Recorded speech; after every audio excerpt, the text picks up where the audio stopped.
There's no place to escape to. This is the last podcast. On the left. That's when the cannibalism started. What was that?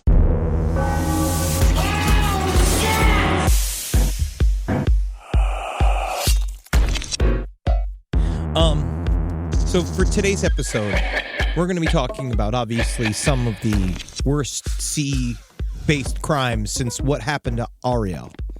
Who? The Littlest Mermaid.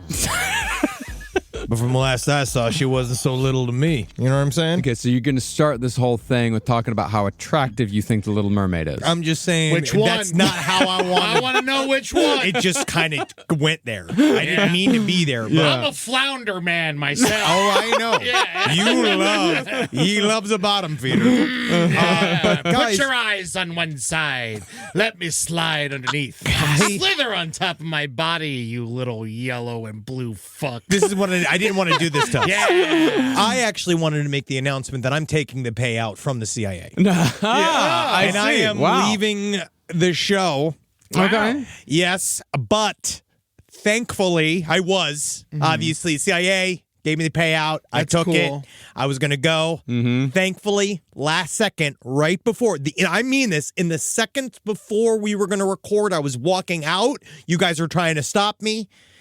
I just got the contract in from the NSA.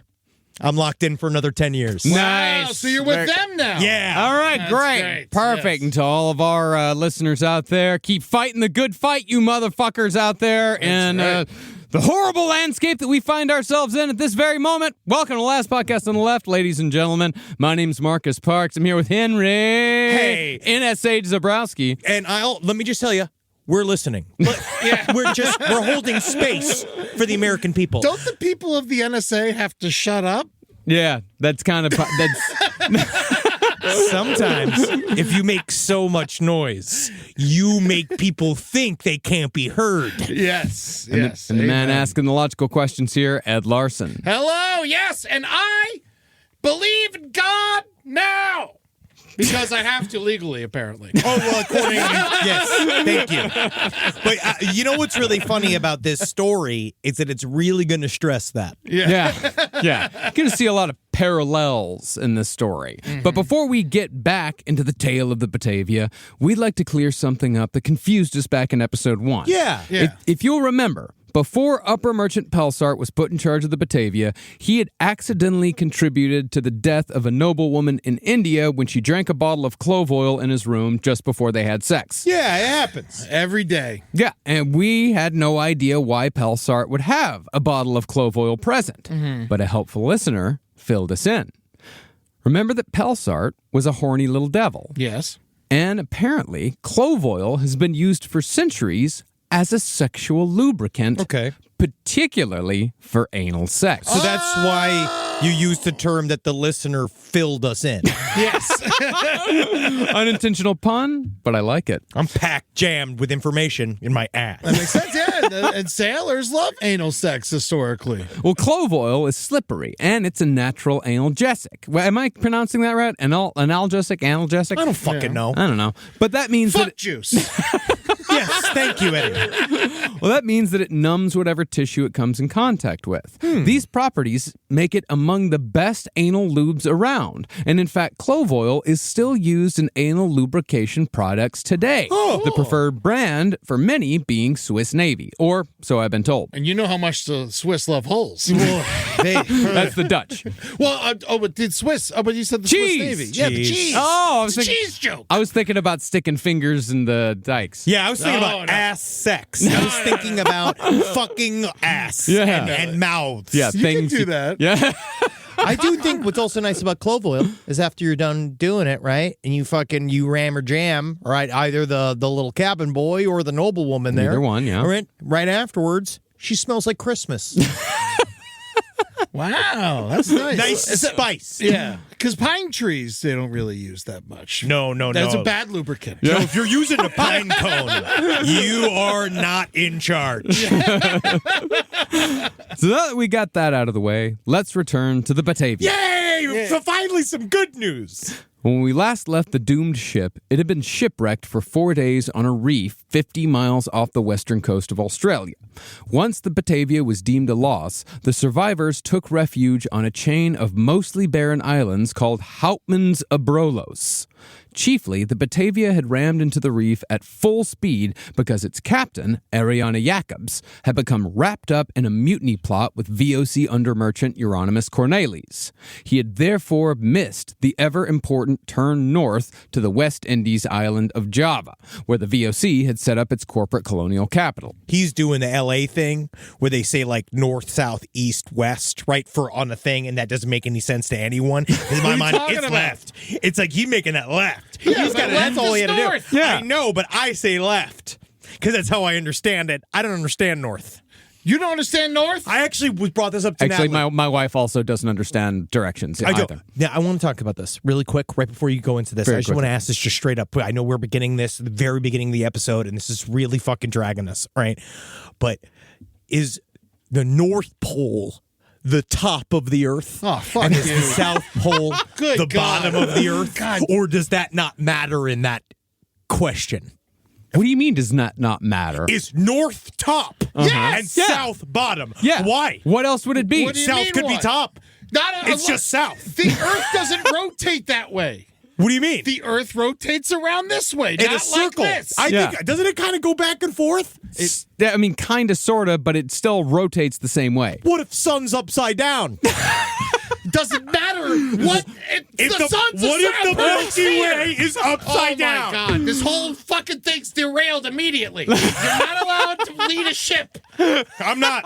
Yeah, you're going to be fucking putting us right. You put us into the reef of a fucking North Pole conversation. I'm a chef. All right, I would be the boat chef. I would be the boat main prostitute to the women, in order for the men that are infertile and looking to impregnate a woman on the boat. Well, So the men pay you to fuck their wives. Yes, I'm a cum donor by cash. Yes, the cooker. Thank you. Well, back to the Batavia. After upper merchant Francisco Pelsart spent 4 days searching for fresh water to no avail, in addition to directing the retrieval of as much VOC loot as could be recovered, he decided, as the man in charge of the expedition, that the VOC's best interest would be served if he left to get help in Java on the Batavia's best lifeboat. And so, on June 8, 1628, Upper Merchant Pelsart took the ship's best sailors and a handful of the Batavia's paying customers and pushed off with 48 people all told. Now, this is the last we're going to hear of Pelsart today. Yep, on this episode. Because so he goes to look for water, and we don't know if he's going to come back. Yeah, he goes and he's also going to try and go to Java and see what happens up there. Hey, absolutely. There was, however, still the issue of the brewing mutiny, which Pelsart had sussed out after the mutineers' pathetic attempt to get him to punish the entire crew by attacking his crush with a bucket of feces and tar while wearing disguises. But I liked her. But now she got dookie on her. But I think that, and it shows Pelsart's real love for her in the end. Is that? Does it? Because he left her on the island to die. But he did wipe the poo-poo off of her.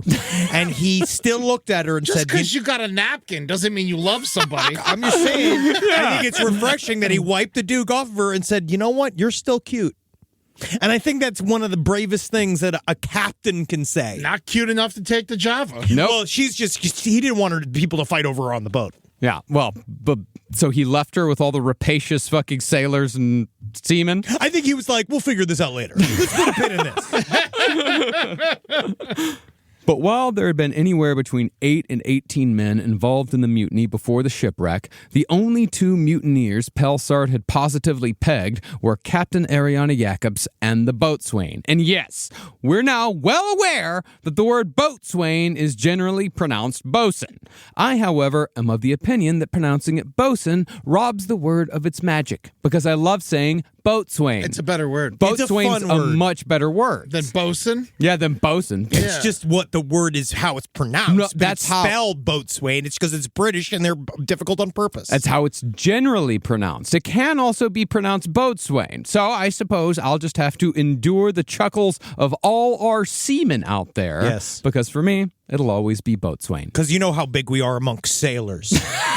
Very big amongst the sailing community. Lots of sailors listen. Lots of men. Lots of admirals. We have a ton of listeners in the Navy. It's true. A ton. So I'm sorry, Navy people, but yeah, I'm going to have to go with boatswain. Well, it came from a lot of people watch that show Below Deck. Yeah. And we don't. Nope. So that's not a reality TV show that we have ever touched. And the bosun on that one apparently got canceled. I see. Yeah, so I guess that's how they all know the word bosun. Also, if you're in the Navy, just let me know if you need me to send you some clove oil. Because it sounds like, honestly, it's really, really. I heard that song. But since Pelsart knew the captain and the boatswain were a part of the mutiny plot, he decided to keep his enemies close and ordered them to join him on the rescue mission to Java. With their mutineers still scattered, the captain and the boatswain had no choice but to comply and face whatever fate awaited them at the VOC colonial capital.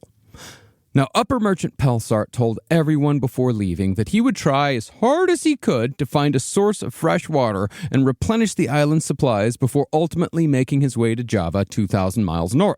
Well, this gave survivors a tiny bit of hope that they weren't being abandoned completely, because the water was already gone when Pelsart left, and there was no small number of people stranded on this barren strip of dirt.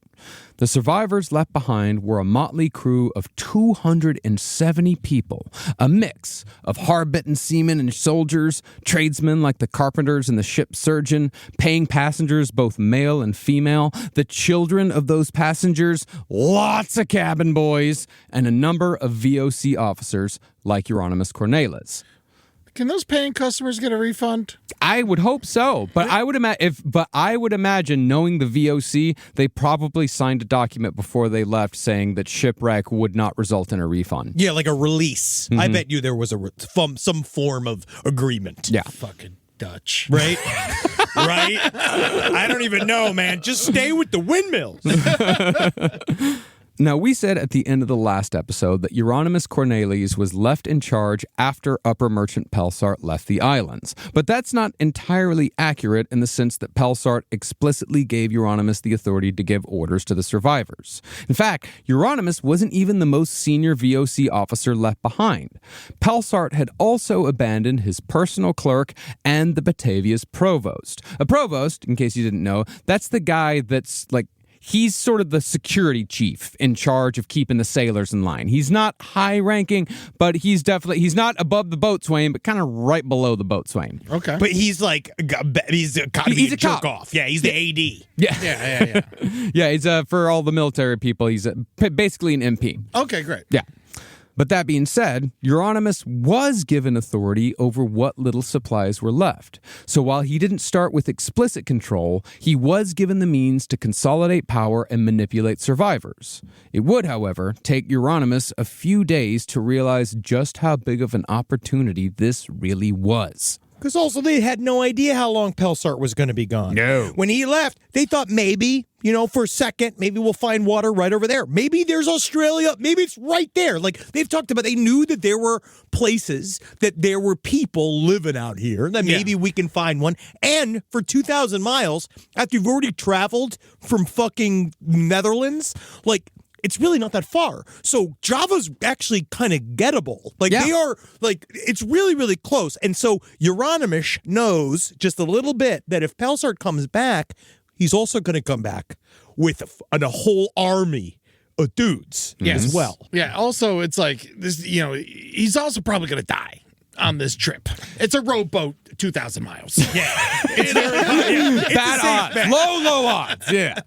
But Jeronimus also knows that Pelsart took all of the best sailors. So he's got the best minds possible to get him to Java alive.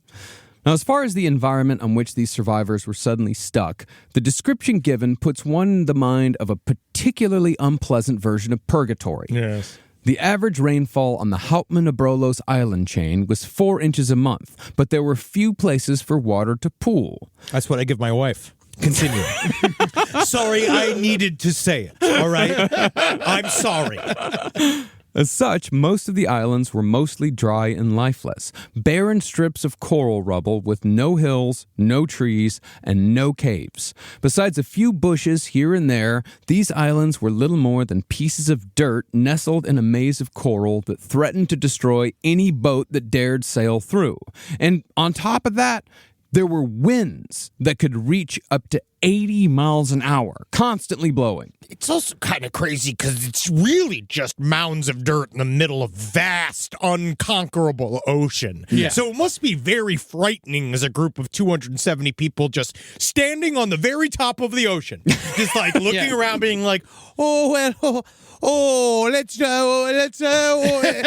it's gonna be my birthday next week. Like, what do you do? Also, the coral's just jagged as fuck. It's rough. It's like very healthy back then. Now coral's fucked. Yeah. Now coral's bleached worse than John Stamos's asshole. Really funny, Eddie. But also, I think that this shows our attack on the coral is not wrong. Yeah. And I think partially, yes, this is, these corals need to mind their place. Yeah. And if any corals out there listening, you can go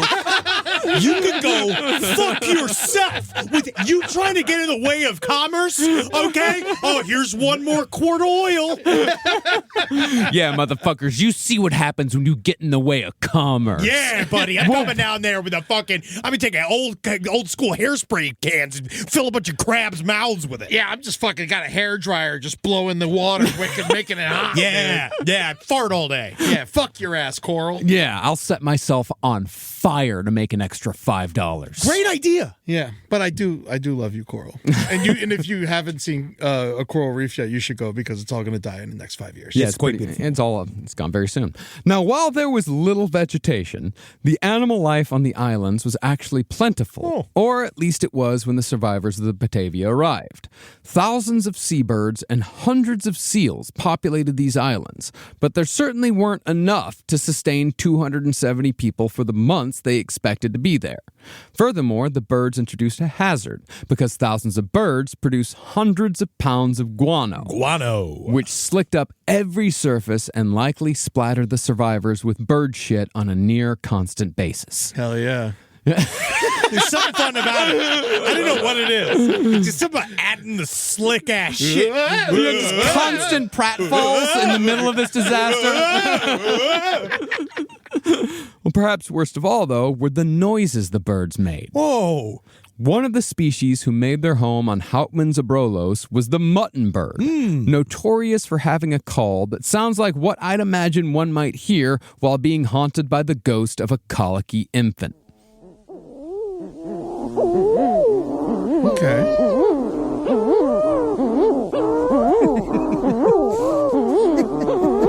Constant, never ending. Sounds like J.D. Vance on his couch. Funny. And the couch is going, oh, get off me. Oh, get off me. Sounds like anal without clove oil. Yeah. It's called having, have you ever had sex with a dolphin? It's better than having sex with a Tuna. Yeah, tuna because of the tight seal. Now, just before... You're going to want to get you. All right, we're going to wake up my wife. All right, you're working me hard, all right? You're jangling my rings. Now, just before leaving Houtman's Abrolhos, Upper Merchant Pelsart had placed 180 survivors on the island that soon came to be known as Batavia's Graveyard, and the breakdown of the island's population was bad news for a large number of those people. In the beginning, almost half of the population on Batavia's Graveyard was as thus: 20 men who had worked as VOC petty officers, coopers, carpenters, and smiths, 21 women, and 40 children. And that, of course, included the numerous cabin boys. Teenagers, mostly. But the tragedy in the population of Batavia's Graveyard lay in the other half, the 100 seamen and soldiers. These men, with few notable exceptions, were violent, rapacious, amoral, and soon to be very thirsty, very hungry, and worst of all, very bored. I'm bored. You know what they say, if you're boring, then you're a boring person. I've heard that before. But we're kind of really fucked out here, though, right? Yeah, I'm bored. You ever notice if you look at a boy long enough, it becomes a full-grown woman? I've played that game before. That's why I want to kill it so bad. I didn't know what it was that I was feeling, And then I was looking at it, and I got a little smell of my favorite spice. Oh, we're saved. I found my Connect 4 game. Yarrrr! I lost one of the pieces. Let's cut off one of the boy's nipples. But honestly, though, why didn't they, I don't know, make checkers out of rocks or something? They had time. Dude, there's something about total freedom. Yeah. And unmoored from all societal bounds. Now, without the might of their company behind them, the VOC petty officers had no real authority over the soldiers and sailors on Batavia's graveyard, so they fell back on protocol to see if they could keep the rougher members of the crew from surrendering to their basest instincts immediately. As was VOC custom, the officers formed a council with the ship's surgeon at its head, because the surgeon was well liked by everyone on board. But the council was then filled with other men of status like the provost, Pelsart's clerk, and the minister who was traveling to Java with his family. To represent the soldiers, the council allowed just one man, a corporal, to speak with their voice. I'm here for the soldiers and the sailors, and I speak with the same voice as every single one of them. You heard me. You have heard the rest. Putting together committees, however, didn't solve the problem of water. Most of the fresh water that Captain Jacobs had salvaged from the shipwreck was gone by the fourth day, and 10 people died from dehydration soon after. 260. Just keep that counter going. I know, we really do need a counter. Yes. Or like a stamp every time someone dies, like on the side of a wagon. Yeah. Like back in the day, whenever they slaughter somebody, they stamp it on the side. Oh, yeah. Well, it's because the number of people on the island is going to get very important. Yes. Well, while they were dying of thirst, some drank their urine, others unadvisedly drank seawater, and it's very likely, we've seen this happen many a time on our shipwreck series, that they drank the blood from the seabirds and the adorable sea lions that were all wiped out within days of humans being introduced into their environment. What month is it again? June. Oh, well, you're not supposed to drink sea lion blood in a month that doesn't have an R in it. Did you know that? Yeah. So basically, from September to April, you can drink sea lion blood. Otherwise, it spoils too much. It can't. It's bad. It's out of season. Yeah. Oh, wait, no, this is in the southern hemisphere, right? Yeah, it does change. Things do change. Oh, so they were probably fine. I don't know why. I don't know. I guess they're just weak. They really might be very weak. But it also kind of is a big rundown of just how humanity, as we spread across the continents, what we did to every single animal and plant life that we encountered, where they talk about how in Australia, when we first arrived to Australia, there used to be 10 to 12-foot wombats that were so big and fat and delicious and so innocent, they had no idea what the fuck it was that we were there for, and then we ate the living fuck out of them out of existence. Yeah. And those seals probably were because they're fine, and then all of a sudden you got this pink guy shows up, and you're like, first you're like, just having a good time. Yeah. And then It's he's like, killing would you like a barrel? I found this barrel. And then all of a sudden you didn't know you invited Hitler into your sea town, and you didn't know that there was going to be a culling of you and your kind. That's the same thing that happened with the dodo. They say that the dodo was famously dumb. The dodo was not famously dumb. The dodo was just very friendly. Yes. Yeah. Would just walk right up to him. You're like, I'm delicious. Cut your fucking head off. And they would marinate it in kisses. Oh, yeah, dude. Just fucking do shit where they bite a chunk out of its ass and throw the rest of it away. Just going there's so many of them. Who gives a fucking shit? Honestly, though, I would give anything to eat dodo meat. Oh, That's God. one of my big dreams. Yeah. Well, soon enough, the problem of freshwater was solved when storms rolled in. The survivors used sailcloth to catch the rainwater, and subsequently caught enough with each rainfall to at least save themselves from death by dehydration. Rations were still, however, very low.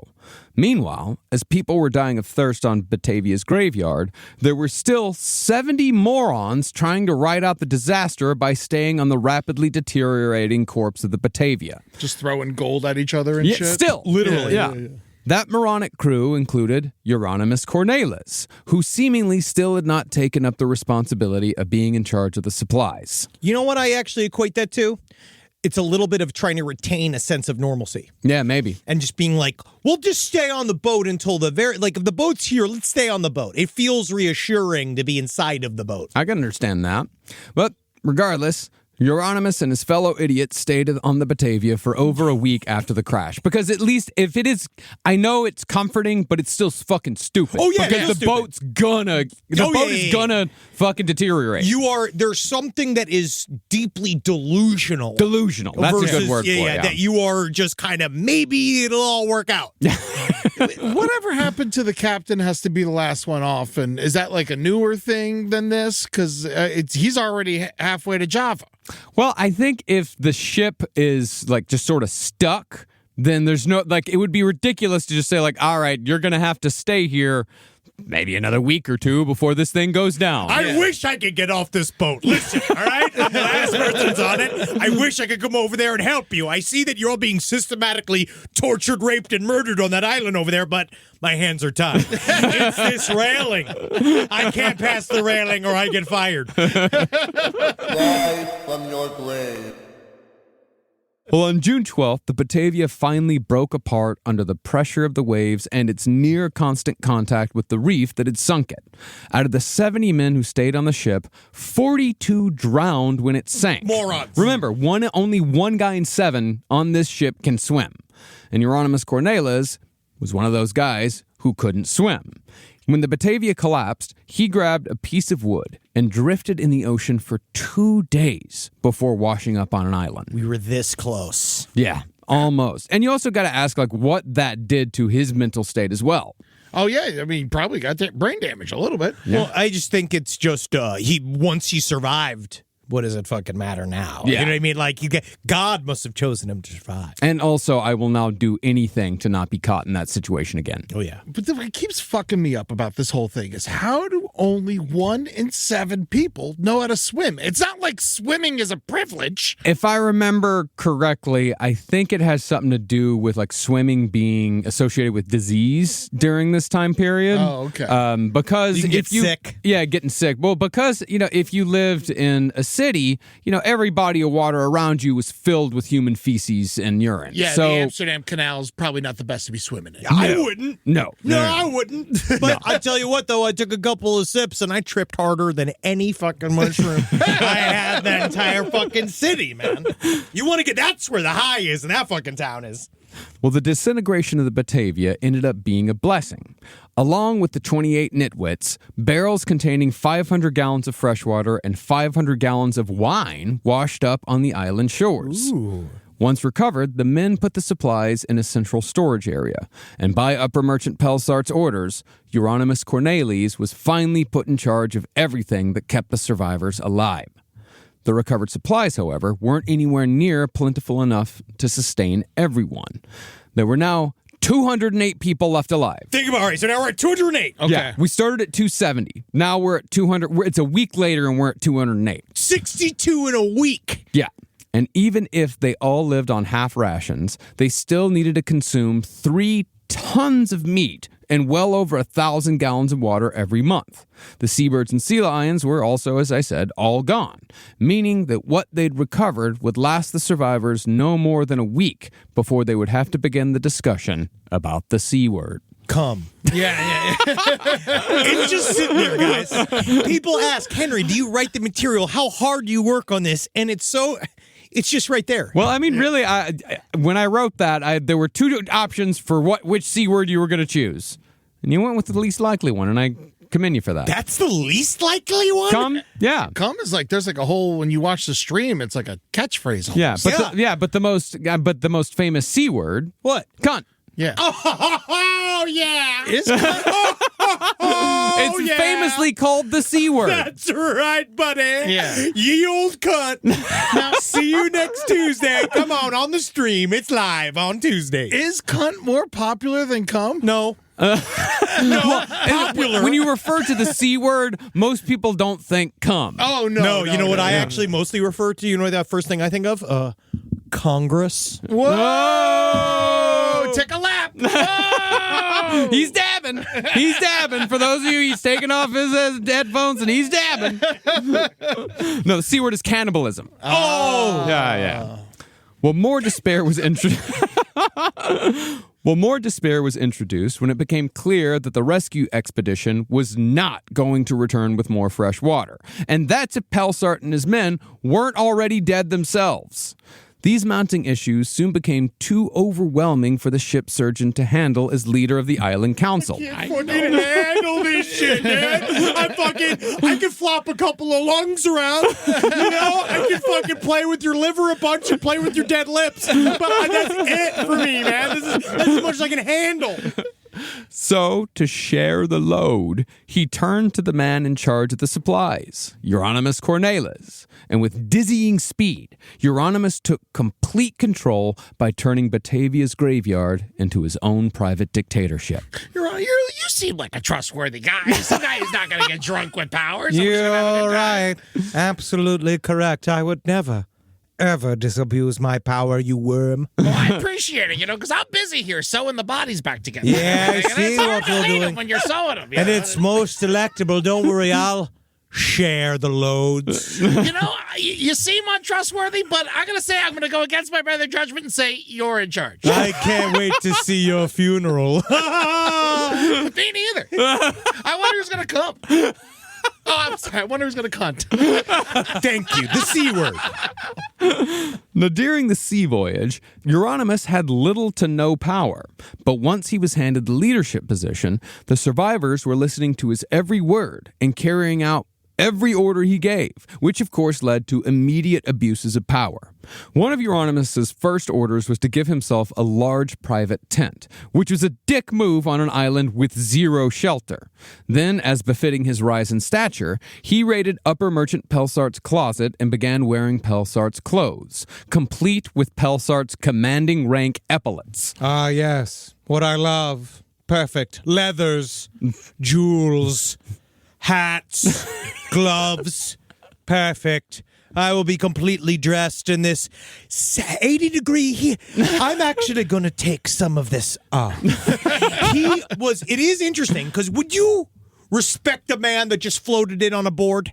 I would not respect a man who just floated in on a board, and I would respect a man less who put on another man's clothing in an attempt to look more official. Yeah, the concept of the man floating in on the board and just going like, but the next being Hitler is like the weirdest jump in status. Yeah.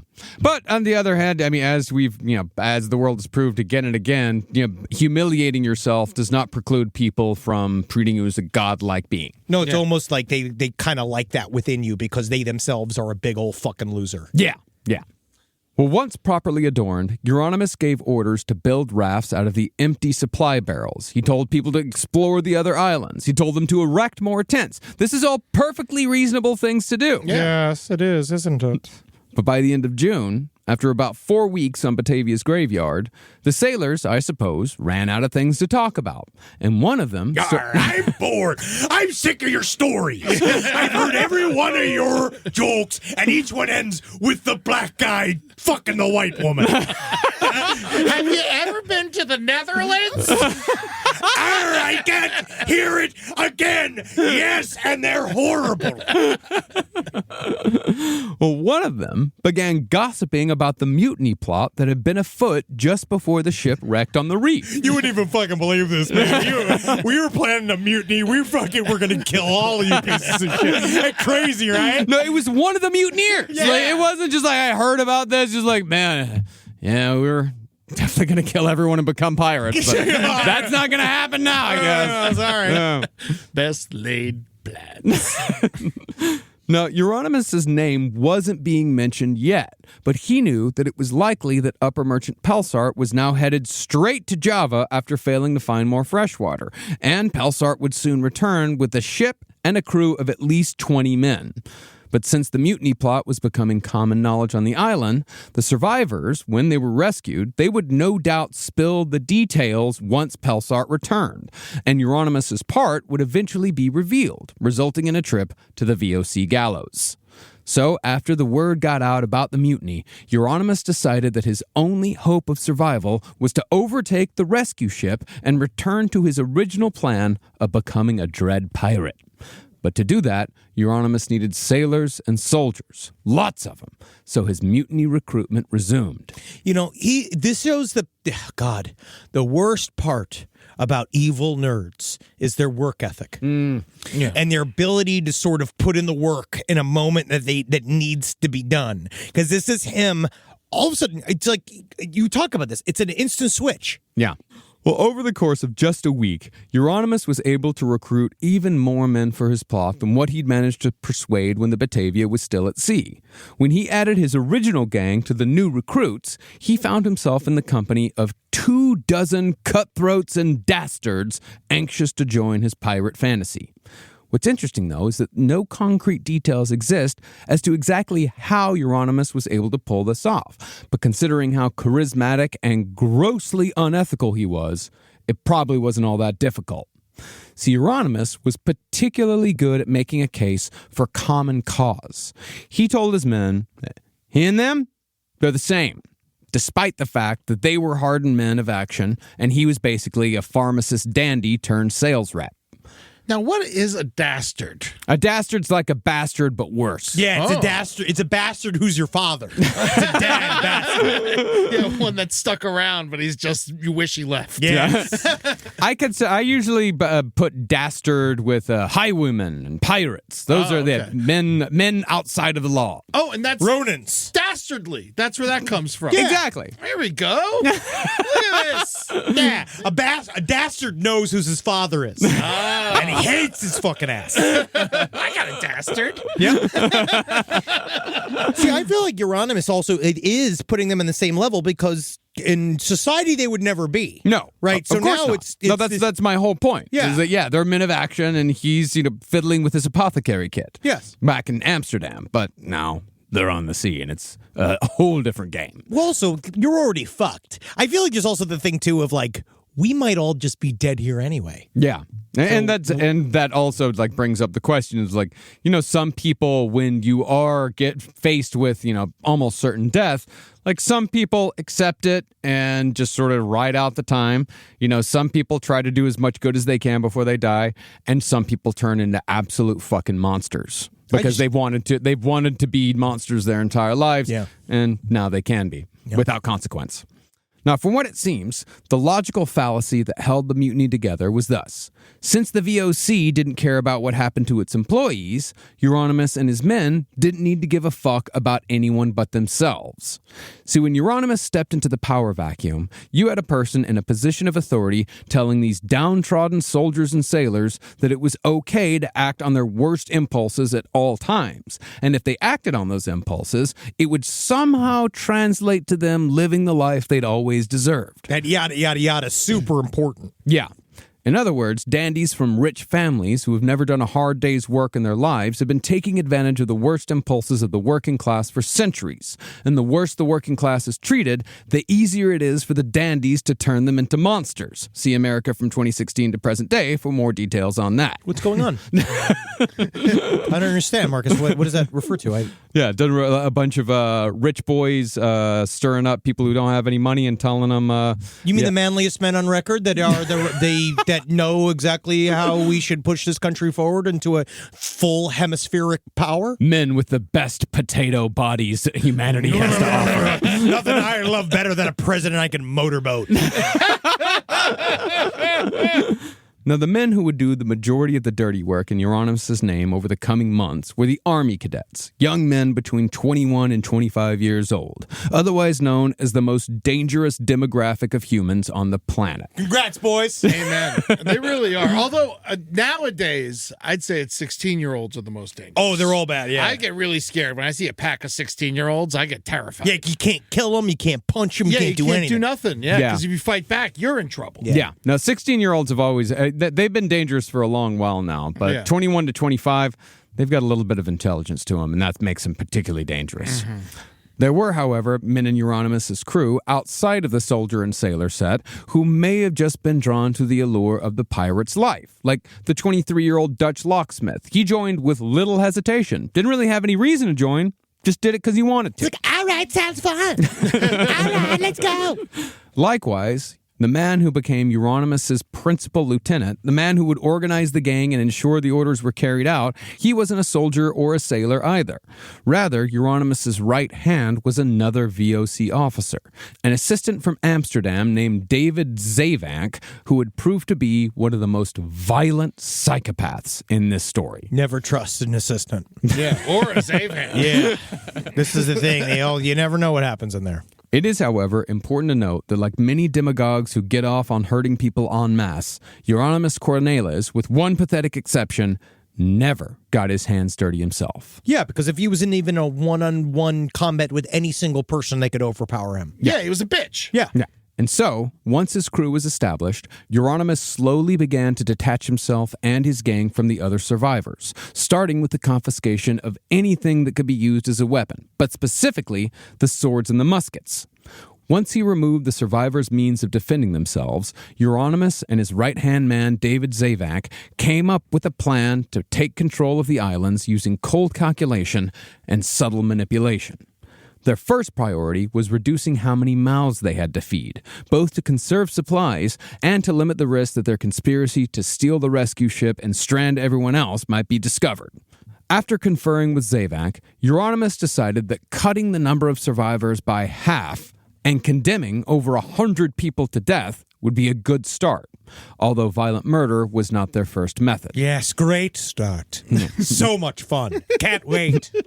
Rather, Jeronimus had his followers explore the nearby islands on rafts, with the goal of finding an island without any resources where they could send a large group to die of dehydration or hunger. Yarrrr! Jeronimus, I found this place over here. It sucks. He's going to kill Perfect. them like a 10-year-old kills a hamster that he doesn't pay attention to. Oh, yeah, that's what he, to be honest, he kind of thinks that they can kind of separate them all piece by piece, and then everyone will just leave him alone. Yeah. Now, to get the geography straight in our heads here, the survivors would ultimately be spread across 4 islands in the Houtman-Abrolhos chain, but the 3 islands that became the site of Jeronimus's atrocities were grouped together in a close triangle formation. The topmost island in the triangle was Batavia's graveyard, the so-called womb-shaped island. Yes, womb-shaped. Yes. Absolutely a veritable shape that everyone knows. Very close to many other things. You could have said pear-shaped. Yeah. Well, actually, it's not even pear-shaped either. No. No, I actually looked at it. You know what shape it is, Marcus? Fig-shaped. Fig. Huh. It's like Ish. It's fuck you. First of all, go absolutely and fuck yourself because I know figs. And I looked at that, and that is a halved fig. Ish. Is now a fig like not like one you'd eat, but one that's like still attached to a tree? Yes. That's stupid. None of you tried. None of you tried like I tried. It looks like a J. Yeah, actually. Fig. Well, half a mile to the south was a supposedly mushroom-shaped island. fuck. Although after looking at it on a map, I'd say it's more like a liver. I'm gonna flip out. Well, the liver-shaped island was where Pelsart had consolidated supplies before exiling most of the survivors to Batavia's graveyard. So the mutineers rechristened Pelsart's former base as Traitors Island, as a slight to those who had abandoned them. And in the middle of it, we'll change it to the Gulf of Asshole. Yeah, he's a real asshole, right? Yeah, he's a piece of shit. Yeah, and I'm over here. There's this nerd mountain. Yeah, here's where I go. That's where I go to look at all the nerds. Yes, and that there is Rapist Cove. Hey, now, hey, buddy, with the R It's just the word. name. It's just the name. This was brilliant branding on Jeronimus's part, calling it Traitors Island. Because if a demagogue wants to maintain the anger of his followers, it's essential to create labels and catchphrases that constantly remind them of their grievances. Modern day example being like DEI. You know, you say that word and immediately people become dissatisfied with their lot in life. It makes them blame their misfortunes on others, you know, blame their failures on others. Yes. It just keeps it just always fucking just pressing that fucking anger button. Yeah.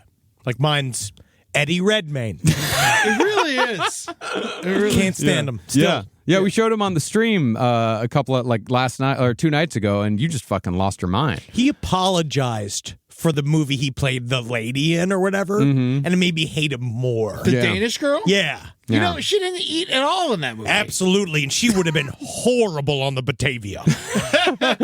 And if you want to hear that conversation, including the larger conversation about the testicle sizes of various male celebrities, go to our YouTube channel and watch Last Stream on the Left or watch it live on our Patreon. Cut. We'll see you next Tuesday on the screen. Now, about a mile... We really need to incorporate that into our promo world. I'm trying to. Yeah, we will. Now, about a mile east of Traders Island was Seals Island, so named for the hundreds of seals that had made their home there prior to the arrival of the Batavia. By the end of June, all the seals had been eaten, and the only water sources were brackish pools. But the only people who knew that for sure were Jeronimus and his crew. With this in mind, Jeronimus told a group of men, women, and children that Seals Island had plenty of resources. And since these people still trusted their leader at this point, 40 survivors readily agreed to be ferried a mile southeast, where they were left with a few barrels of water and an empty promise of more supplies to come. Listen, you're all going to love Seals Island, incredible island, absolutely amazing. Enjoy yourselves right here. We'll be back. Pinball machine, barbecue grill. We're going to have, I'm going to get a projector. We're going to show Weekend at Bernie's. That's right. Water. Yes. Murder. I mean, nutmeg. And after I turn in all of my Marlboro miles, I'm bringing back a windbreaker. There are so many seals there, all filled with blood to drink. Yummy, yummy, yum. Actually, do you have, this seal blood's fine, but do you have 2%? Well, after sending 40 people off to Seals Island, a further 15 men, led by the ship's provost, were sent to Traders Island with tools to build rafts that would ostensibly be used to travel to the other islands northwest of Batavia's graveyard. These islands, located a little over 3 miles away, the largest islands by far, were dubbed the Highlands, because it was the only place on any of these islands that had an elevation above 6 feet. Fuck yeah, man. Yeah, they're on Highlands, bro. Yeah, I'll tell you what, though. I feel man, the Allman Brothers are on the highlands. I hate to say it, but I think that weed is like the last thing I'd want on a deserted island. Really? I think that booze would be better. Booze? Well, I Nah. guess you get calories. Yeah. Well, booze would be better only because booze does a thing. Booze makes me really not give a shit. Yeah. Oh, really? You know, I love weed. But then you get dehydrated yes. and you die. Well, again, great. Same with weed.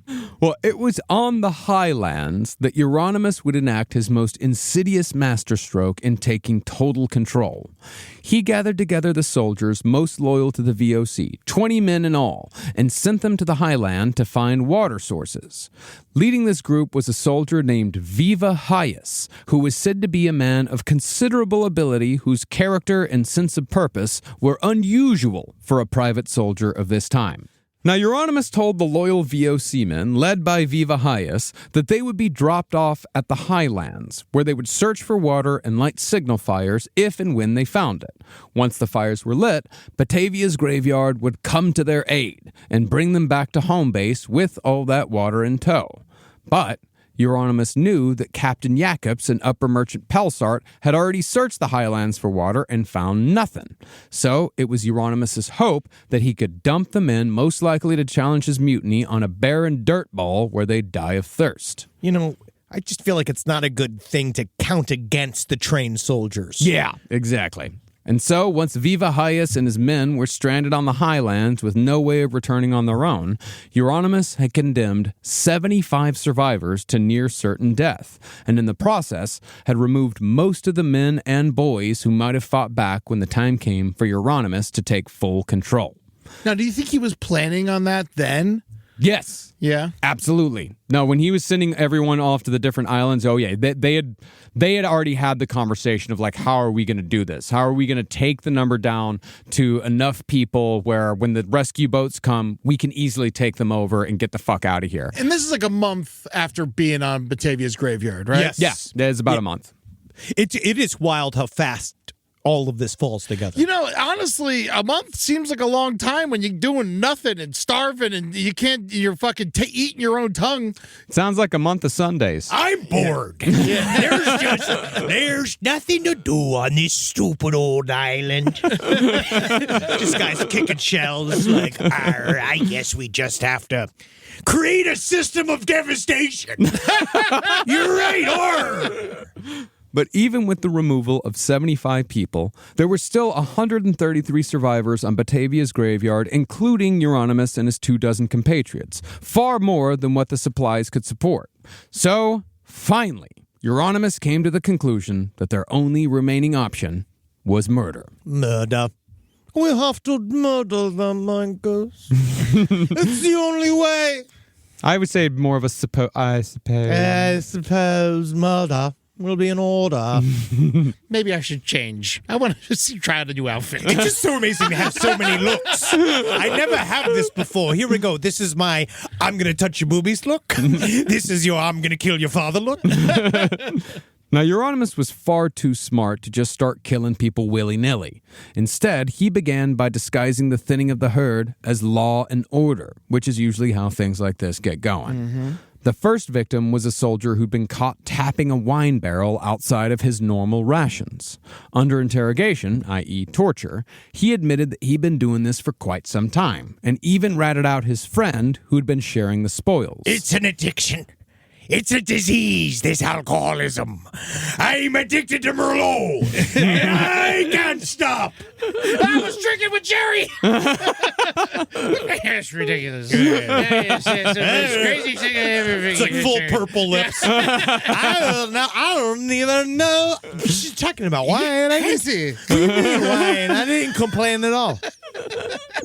Now, this offense was brought before the island's council, the one that was originally led by the surgeon and was still made up of mostly higher-class passengers and crew from the Batavia.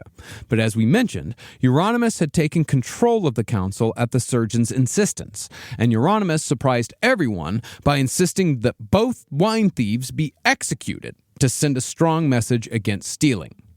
Now, the council refused to agree to a death sentence for something so minor. So, as is common when dictators are seizing control, Yarronimus threw a tantrum. Like literally. Yeah. Dissolved the original council and formed a new one with his fellow mutineers. Fairly similar, not one-to-one, but fairly similar to how the Nazis did it. Lacking weapons or the will to resist, the original council members had no recourse but to let it happen. In short order, the new council executed the soldier who tapped the wine by drowning him, loudly and publicly, then quickly sentenced 2 more men to death on bogus charges to fully establish the new order of things. We kill people now. The second execution orders were directed at 2 carpenters accused of secretly building small sailboats so they could selfishly escape. They weren't. And for that, they were stabbed to death by swords by Yarronimus's gang. You know, the best way to kill a carpenter, though, is just leave out meth. All the time. Yeah.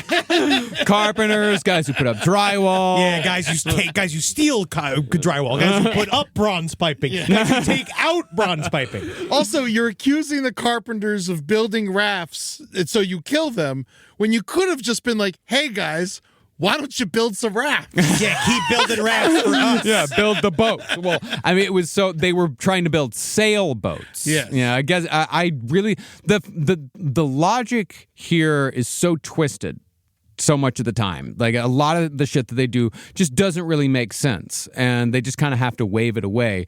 And they eventually do it almost for the payment and the cruelty, the pain and the cruelty of it. Oh, absolutely. The cruelty is very much the point most of the time. But eventually, I think the cruelty also starts to happen with more regularity, so they don't have to answer the types of questions that Ed just asked. Yeah, and which is going to start happening to Eddie. Yeah. When he keeps asking these fucking cockamamie questions to our leader. How dare you? I man. say it's now he gets 10 ball spanks. Oh, yeah. Oh, you keep that up, I'm going to hide your clove oil. No!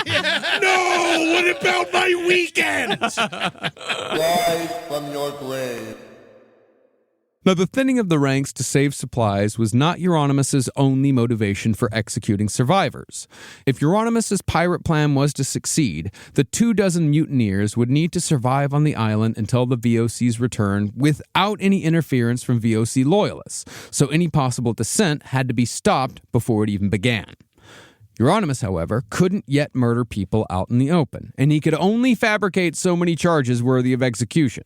So, his mutineer council came up with the plan to disappear the remaining VOC loyalists by taking them out on so-called search missions and drowning them on the open sea. So what you're telling me is that you would go out to search, and then you'd murder them. Wow. But the searching's not real. No. Wow. That's Not at all. lying. So you mean to tell me we'll be lying? Yeah, we'll be lying. But then we get to murder. Yeah. And which is worse? Hypocrisy. Honestly, it's hypocrisy. Who's gonna do my laundry? Well, the first group, 2 soldiers and 2 seamen, were taken out by a gang of 6 who rowed until Batavia's graveyard was no longer in view. Once out of sight, the mutineers grabbed the loyalists, tied their hands and feet, and threw them overboard to drown. I should have known this was happening. Hey, you want to see a rope trick? That's the problem, man. That's why it's always super important. Watch Godfather 2. Yeah. And know that anytime anybody's taking you out on a boat and you hadn't planned for at least a couple of weeks, you're getting whacked. Yeah. But out of the 4 men set to be executed, a VOC cadet begged for his life and succeeded. He pledged total loyalty to the mutineers, meaning he was now required to do anything Jeronimus or his men asked of him under pain of death. This cadet was the first of many survivors to join the mayhem in order to save their own skin. And in the weeks to come, these cowards would do terrible things over and over again just to prove their allegiance. Now, since the first group execution had gone well, Jeronimus ordered another 2 days later, but this time it was more about settling a personal beef. One mutineer, an absolutely psychopathic German named Matties Beer, who would eventually kill dozens, he had pegged 2 VOC men as cacklers, meaning they talk too loudly. Why are you fucking pointing at me? Yeah. I also talk too loud while I'm getting pegged. Yeah, seriously. And a lot of it's like, ow, hey, who are you? Oh my God, the captain of police. Grab the clove oil! Hey, where's the clove oil, buddy? You're jerking me around like I'm some kind of ripped open Christmas stocking. I really want to thank the person who wrote in about the clove oil. Yeah, We would not really, have a running joke today. No. Well, amongst the cacklers drowned at sea was the ship's upper trumpeter. And I just wanted to talk about this guy because I find this job fascinating. Yeah. This is like more or less the ship's house band. He'd use a trumpet or a drum, and he'd set the work pace, he'd signal workers when it was time to eat meals, and communicate between ships in the flotilla. Ah, a regular Miles from Land Davis. Wow, very funny. Yes. That's really good. The idea of just like literally, that's all he does. Mm-hmm. He just goes and goes, and then they're like, oh, you're killing me here, upper trumpeter. And he's just like, blame the music. You know what I mean? Like, blame the cheat. I'm not playing. I don't, Go invent the guitar. I don't know what's But the second set of executions marked a turning point in the island mutiny. Instead of killing someone solely because they were loyal to the VOC, Jeronimus was now giving permission to kill simply because a mutineer didn't like someone, which of course edged them closer and closer to murder most willy-nilly. Willy-nilly murder is some of the most devastating actions that can happen to society. God, yes. Willy-nilly is like, a lot is hidden within the term willy-nilly. It sounds cute. It does. It does. But, I mean, technically, genocide is by definition willy-nilly. It literally is. It is almost the pure definition of willy-nilly. Mm-hmm. Like the Holocaust. got so willy-nilly. Okay, here towards we the go. end. Listen, Well, I would actually argue that the Holocaust is the opposite of willy-nilly. The Holocaust was highly organized. What's the opposite of willy-nilly? What Stalin did. Organized. But I would say Stalin. Now that's willy-nilly. He was very willy-nilly. He was very willy-nilly. Like all the famines in Ukraine. Yeah. Or in Okay. Ukraine. Yeah, that's willy-nilly. But what about? But what's the word's opposite? Is it like nolly wally? Organized. No, but Yeah. like what's a silly word? Oh, a silly word. Bingy bongy, Yeah. cocky buggy. This thing, organized and silly don't really go hand in hand. Got your bullshit all lined up. Yeah. So the Holocaust had its bullshit all lined up. Yeah. Real well. Thank you. Real well. Had whole teams of people on it. Wow. God, I just got 4 family members that aren't going to talk to me anymore. Now. I tried to say they were willy-nilly. Now, by this point, Jeronimus had ordered the deaths of 8 men, 5 secretly and 3 publicly. That's not bad. Yeah. I order the deaths of millions each day, and no one listens. Jeronimus had also consolidated control by dissolving the original council and forming a new one made up of his most trusted lieutenants. He'd also successfully eased the pressure on supplies by sending large groups of survivors to die on other islands. This also divided his potential enemies into 4 separate camps, 2 of which had no way of returning to Batavia's graveyard. But the problem with sending away men like Viva Hayas is that the most loyal soldiers on the Batavia were also the most capable, because as it turns out, men who are willing to murder dozens of people to fulfill a pirate fantasy are probably not going to be the ship's best and brightest. It's called fascist brain drain. Yeah, that's exactly what it is. Well, as it turned out, the men Jeronimus had stranded on the highlands survived for 3 weeks before finding several water sources on July 9th. Yeah, they were good at this shit. They literally went and did their job hardcore. Yeah, he sent the best guys out. Of course they're going to find it. They're the best guys. Per his orders, Viva Hayas lit signal fires so Jeronimus could send men to bring them back. The fires, of course, were a most unwelcome sight to Jeronimus and his men. Oh, yeah, because over those 3 weeks, he had really put this whole fucking thing into permanent order. Mm-hmm. Yeah. And it's like July 4th, so if you're going to have fires, you got fireworks. Do you think they celebrated? Yeah, I don't know. I don't know. In if they 1628, July 4th. Dutchmen in 1628? Yeah, they could have an insight to something we don't know. Listen, tell me, have you ever shotgunned a beer? No, I mostly drink it with my mouth. Well, the panic truly began to set in for Jeronimus when he saw that the group over on Trader's Island were not waiting for him to give the go-ahead to meet Viva on the highlands, because Jeronimus had apparently forgotten that he'd given them orders to build boats. Within minutes of seeing the signal fires, the Trader's Island group launched 2 small craft towards the highland islands, loaded with a group of Dutch soldiers, the Batavia's provost, his wife and child, a German soldier and his wife, and another woman traveling with her child. Now, since the visibility on the open ocean is surprisingly good, you can actually see like 3 miles at the outset with the naked eye. Jeronimus was easily able to see the rafts leaving Trader's Island from his vantage point on Batavia's graveyard, which was just half a mile away. This was worrisome, because he knew that if the rafts reached the highlands and returned with Viva's group, his short reign as leader would likely end with a VOC-sanctioned execution. So he made the immediate decision to send out his own men to intercept the Trader's Island group with orders to kill everyone with no exceptions.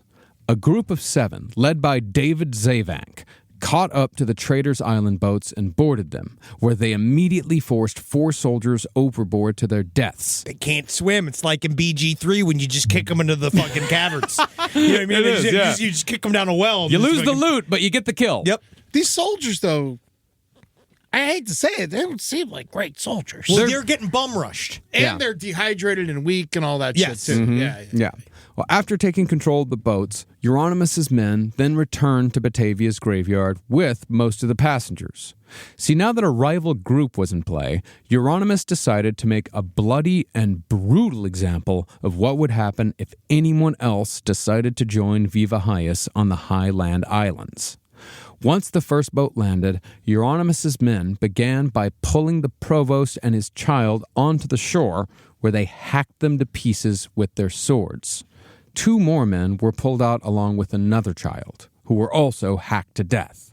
After seeing this, 4 men on the second boat jumped up and waded to shore, where they ran to Jeronimus and begged him to call off his men, not knowing that it was Jeronimus who'd personally given the kill-em-all order. So, after giving his prisoners a glare, Jeronimus told his men to give them no quarter, and all 4 were pinned to the ground with pikes before being chopped to death with swords and axes. It's fucking kind of cool in a way. I know it's bad, but it's also fun in a way. It's a long time ago. He said no quarter, but he did quarter them. Yes. Yeah, or maybe eighth. Yes. Yeah. I like to cut them into 12-ounce pieces. So at this point, Vina, that's his name? Viva doesn't know that he's Jeronimus' enemy, right? Has no idea. Right? No clue, yeah. Well, the remaining prisoners were 3 women, but they weren't spared either. After watching their husbands and children die on the orders of the man who'd sworn to protect them, the women were shoved into the water and drowned.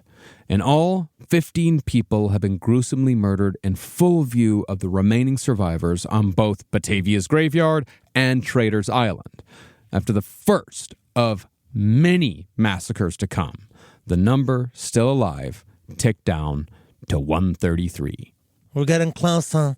Yes, my voice has changed because I'm getting used to the island now. And it's just so good to finally have all the support I've ever wanted. Out here in the ocean water, like a crab living his dream.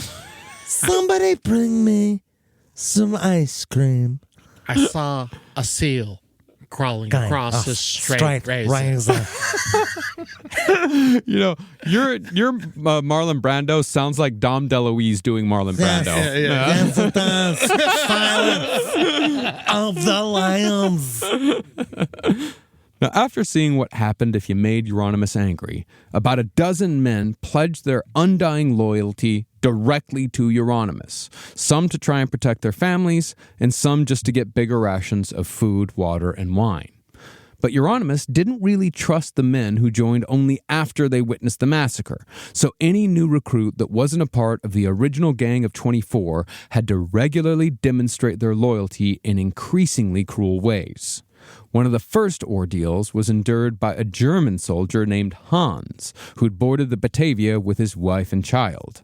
He joined the mutiny after the shipwreck in hopes of protecting his family, but he had no way of knowing that his loyalty test would render his plan moot. I don't know how to trust you. I wish I could. There's something about you I don't get. Something I don't understand. I wish there was something you could do to make me feel better, because I'm just getting so worried. Well, Jeronimus invited Hans and his family into his tent for dinner, but in the middle of the I meal... hope you like calamari. It's made out of bird. I hope you enjoy this turkey. It's made out of seal. But while they were eating their meal, one of Jeronimus's men went over to Hans's tent and strangled Hans's daughter to death. You enjoying yourself? You liking the appetizers? You want a little sorbet? To sort of clean the palate, I made it out of my piss. You want some? You want some seal blood? You enjoy that? Someone get the trumpeter to play some music. Oh, we son. can't? We can't? Oh, no. You don't know what you got till it's gone. Learn the trumpet. And of course, when Hans and his wife got back to the tent, they discovered their daughter had been murdered, and they had a pretty damn good idea of who had murdered her. Nevertheless, a couple days later, Hans signed a written, unbreakable oath of loyalty to Jeronimus and his men, probably to try to save the life of his wife. Oh my God, Hans, can't believe you're here. What changed your mind? It's so good to see you, buddy. Welcome to the mutiny. I, Hans, love the man who murdered me daughter. Yes, I'll say it again. Say it for the guys in the back. I pledge to him my undying loyalty for all the courage to kill her myself. Thank you. Somebody said that. I'm brave. Euronymous is sexy. Euronymous is tall. Keep he's going. strong. I and haven't. so fit. Someone give me my clove oil. You guys sound like a couple of drag queens. Yes. That's what it is. Well, for the next loyalty test, Jeronimus ordered the VOC assistant who turned coat during the first set of boat executions to slit the throats of every man, woman, and child in the sick tent. 11 people in all, too sick to move from scurvy or fever. With 4 of Jeronimus's men supervising, the assistant did as he was told. And when 5 more men were put in the sick tent a few days later, the assistant cut their throats too. From that moment on, the assistant had a new job, because sickness on Batavia's graveyard was a death sentence for all except those who were friends with the gang. Think about that. Within a few days, like they have 2 mass murders, 2 massacres. Like one day, like 15 people are killed. A few days later, 11 people are murdered. A few days after that, 5 more are killed. And this is going at like such a quick fucking pace. It's like 15% of the people. Yeah. In like 3 days. Yeah. It kind of feels like one of those the stories you hear about, like what happened in the Congo or what happened in these places where the devastation is so intense and so public that they can't do anything. They're like paralyzed by how public it is. And you do have, like, yes, now you have the mutineers to kind of even set that up, is that on Batavia's graveyard, yes, you have the bad group of mutineers, but you also have, like, the people that are really trying to not get involved. Yeah. And they have moved to the other side of the island, and they're trying to just be like, very similar to something that sounds very familiar now, to say like, well, it's not hurting us right now. Yeah. So we're just going to kind of just live over here and try to pretend like everything's fine over here. And we're just going to over here and I'm going to stay by these shells. Like I was saying to Marcus, that'd be me. I'd be on the other side of the island going like, I'm totally cool with these shells. I don't need your wine. I don't need the ladies. I just want these shells. I promise I will do nothing. He's got shells! Get him! Take your shells! Take your shells! I try not to get too involved in politics. Now, after the massacre, staying over on the other side of the island, that didn't fucking work anymore. There really wasn't a need to keep up any pretense of a just society. And since the mutineers still needed to thin the ranks, Jeronimus gave them permission to kill whoever they wanted, whenever they wanted, however they wanted. Just so long as the person didn't have an important job. Like, you couldn't kill the surgeon, but the guy who, like, was kind of good at catching fish, yeah, you could kill him if you wanted. You need the fish guy. But if he's only kind of good at it. Yeah. Certainly don't need the trumpeter. No, That's why he was the first to go. Hey, you don't know what you need until you fucking need it. That trumpeter could have been Locke. I mean, you never know. We can use that to scare away birds. That's right. Bad birds. Oh, and by the way, all this occurred a little over a month after the Batavia was shipwrecked. And by my reckoning, all of this took place in the first week that Jeronimus took control. All of it. God. So far. Yeah, we're not even. This is what I'm saying, guys. Like, we're not even in the end of this. Let's just keep getting bigger. Yeah. Now, can I? The one thing I keep thinking about: did they save the gold? Did the jewels and stuff? I'll get to what they did with the gold in a second. It's fucking so stupid. But with so many murders, some were bound to go awry, and few went as badly as the execution of 2 men Jeronimus condemned to death after they were falsely accused of stealing food. The first victim here was easy. He had his throat slit as he begged to say his prayers before death, a request that was denied. No God here. The second victim, however, was far more resilient. Or, at the very least, I think the guys kind of got a little cute with it and decided to make this murder far more brutal. Problem was, they didn't have the tools to do it right. The second guy was stabbed in the chest repeatedly. Ow, ow, ow, ow, ow, ow, ow. But the knife snapped. A second knife was used. Ow, ow, ow, ow, ow. But that one broke too. Why are you doing this? Stop it.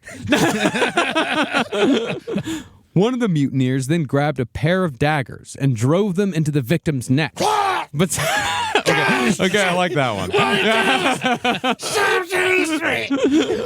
There is something kind of funny about someone getting stabbed in the neck. I don't know what it is. But the mutineer managed to miss the veins, the arteries, and the windpipe. You fucking piece of shit! Fucking suck at this! You bitch! You can't fucking kill anybody! Those daggers also broke, and the victim was still alive. I'm gonna live forever! Alright, fuck you piece of fucking shit! Finally, the executioner had to dig into the victim's wounds to find a sliver of a broken knife that was sharp enough. And when he did, he ended the farce by slitting the victim's throat. It took so long. And they broke like 6 knives. What the fuck? Drowning was working so well. Just drown them. But it's not as fun.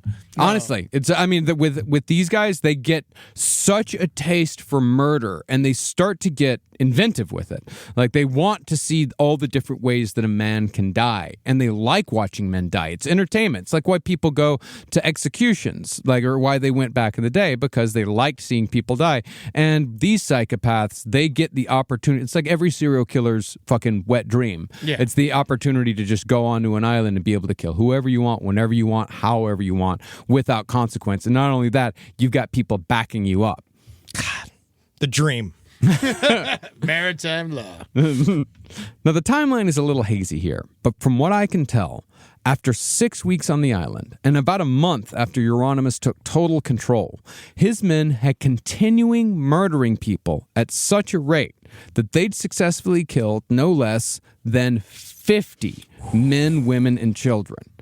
Where Batavia's graveyard had started with 140 survivors, they were now down to 90, and Jeronimus wasn't even halfway done. But killing, of course, can only take up so much time in your day. And with the 3 eastern islands firmly under their control, the mutineers' chief enemy soon became boredom. I'm bored. It was so long. I spent a good amount of time fishing that piece of knife out of that guy. You saw what we did. Yeah. And it was funny how he yelled. It was funny. I even just the memory of it. And then we did that skit where we reenacted the murder. That was fun. The writing was tense. Because of the rewrites you insisted on. Well, I said when you called him an asshat, I didn't mean to make a hat out of his ass. Yeah, but this is what the audience wants. They want more creativity. They want us to dig deeper. But now, honestly, after the live show, I'm bored again. What do you guys think about going back to the mousetrap game and actually playing the game? We don't just build up the trap and then set the trap. We play the game this time. But then I just get lost in all the possibilities of all the traps. I'm just going to make dominoes out of these rocks. Go get me my clove oil. I need to teach Domino something. Well, some men spent their time catching fish and birds. Others devoted their day to more death. They made homemade morning stars from clubs, strips of lead, and long iron nails affixed to short lengths of rope. These guaranteed painful, drawn-out deaths, which, as I just said, were themselves a form of entertainment. Fishing's a fine hobby. It's a very popular hobby. People do it. There's like television shows devoted to it. I'm bored. I don't like fishing. It's just sitting and waiting. I hate fishing. You know what I like? Pushing a woman down in the sand. You could kill the fish if you want. Nah, it's not the same. It doesn't make any noise. Well, as far as what Jeronimus did when he wasn't giving out orders, this answers your question. He invited his men into his tent to run their fingers through the treasures he'd managed to salvage from the Batavia's holds. Oh, I thought you were going to say through his hair. I don't have any hair. I don't need it. And this is all while he told them that these treasures were nothing compared to the riches they'd earned from their future careers in piracy. Yeah. It's basically story time. And he's further manipulating these men. He's driving the idea into their heads, like, if you keep acting like a monster and you keep doing what I say, this will be the rest of your life. These treasures. Nothing but gold pieces. And gold and silver in our mouths and our hands. Look and see all the treasures that lie in wait. But the people you could give the treasure to for things are the people who are going to kill you once they found out what you did. No, right? I'll tell you. I think Get the pikes. Get the axes. Get some small knives. Well, there were actually plenty of ports back in these days that were pirate cities, basically, where these people could go and trade for goods, with their, ill-gotten gains. Very similar to back in the day when we covered Billy the Kid and like those places that you went to. Blackbeard, you mean? Yes. Not Billy the Kid. No, but I mean actually like Billy the Kid. Oh, the fences. Yeah, when you go hang out at like specifically criminal-only places. Yeah, towns, yeah. But fantasies would only hold the attentions of Jeronimus and his gang for so long. So on July 15th, Jeronimus ordered the execution of everyone remaining on Seals Island, except for the women. In my view, this was either to give his men an activity or to fulfill his ever-growing lust for the feeling he got when he ordered others to commit murder. I think it's that one. Yeah, you think it's the second? I think it's both. Oh, well, I think if he wanted ¿Por qué no las dos? because I feel like if you wanted him something to do, I think it'd be a lot of like, Okay, everybody, today we're doing yoga. like it's just like a Today, I actually think that we should all begin a story, one sentence at a time, and each one of us continues the story. like that's the thing, giving somebody just something to do. Yeah, but when the people that you're giving them, that you need to give something to do, when they're a bunch of murderous, rapacious sailors and soldiers, they're not going to be really like down for like a fun word like charades. Hey, they've Yeah. never tried. Once you kill like 50 people, you pretty much have to kill everyone else too. Basically, yeah. Well, you just have to start going down the list, going down the line.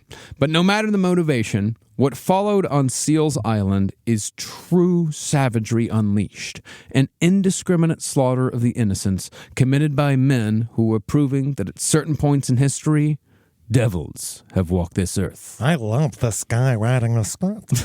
I love this story. Thank you. Now, this butchery was committed by just 7 men armed with swords, daggers, and, of course, their homemade morning stars. Leading them was former VOC assistant David Zavank, who never missed an opportunity to participate in a mass murder. You know what he reminds me of a lot for some reason? You know the Elijah Wood character from Sin City? Yeah! Like the thing where you could kind of just see his like you could just see him wearing glasses, but you can't see his eyes. Like he just stands and just quietly murders people. Oh, he also yelled quite a bit. He gave a lot of orders. He was a very active man. Hey, Yeah. again, don't want to be bored. I mean, if you could compare him to anyone, I'd put him more as, like, say, a commandant in like an Einsatzgruppen. Cool. Yeah. Great. And so, once the attackers disembarked from their boat to enact the massacre on Seals Island, one of the mutineers, in a move that effectively announced that no one was safe from what was about to come, he stabbed a child in the chest as his first move. In quick order, the mutineers then cut down 5 cabin boys and 3 men with their swords, then split up to chase down the rest of the totally defenseless survivors who'd scattered across the small island, which was a space no bigger than a small city park. Now, 12 of the remaining cabin boys hid themselves in bushes in the middle of the island, but one cabin boy was grabbed by David Zavank, who told the boy that he must help lustily to kill, lest he be killed himself. Can I say he's one of my I know that this is maybe wrong to say. Yes. He's one of my favorite goons in this whole story is this boy. They had taken him from the Cape when they had stopped. He was like from Sierra Madre. Yeah. He was this kid that literally he spoke no English and they got across to him but there was something about this 15-year-old boy where he was like, okay. And he was like, he wasn't angry about it. Yeah. And so he had to go kill the other boys. Yeah, he's like, I don't know these motherfuckers. I'll kill them. Yeah, fuck yeah, cool, great. He was damn near a stowaway. Yeah. Yeah. Well, the 15-year-old cabin boy agreed to the terms, and after being handed a knife, he chased down one of the other boys before pinning him to the ground and stabbing him to death. Boy, oh boy, I get to do this for fun. Yay! Thank you, mister. But once the mutineers tired out, they dragged the wounded to the sea, 6 people, and held their heads under the water until they drowned. 4 pregnant women were found, but spared. Aww. And the mutineers returned to Batavia's graveyard with the newly murderous cabin boy recruit, having killed 16 people. Oh, gee willikers, guys, this was the best afternoon I ever had. Thank you so much for having me. I hope I get to kill boys tomorrow.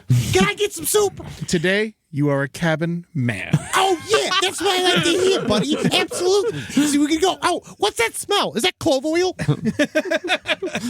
Now, from what it seems like, Jeronimus considered the massacre to be a bit of a half-step. A few days later, he ordered his followers to sail back in the middle of the night to finish off the cabin boys who'd hid in the bushes. And once the group of 12 were found, most were bashed to death with morning stars and stabbed with daggers.